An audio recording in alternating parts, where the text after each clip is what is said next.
danışlar. Ayəmi ən yaxın kəsim balamdır. Ruzu bələkə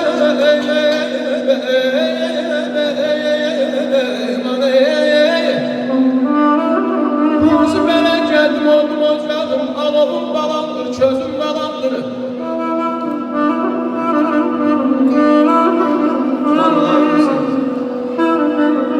Atamdır her zaman arkam biləcim. Atamdır her zaman arkam biləcim. Cəfakeş qayğıkeş anam mələyim. Sağ ol əfərim. Allah balalarından xeyir görsün inşallah. Ay qardaşım,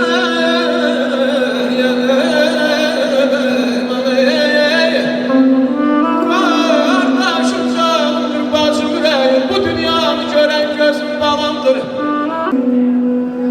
Ömrümə girənən durmam kuşudur. Sabaha yollanan tək cansıdır. Nəslimin davamçısıdır. Nəslimin davamçısıdır. Həyatdan qalacaq bizim balamdır. Nənəm gönül xəstəsi.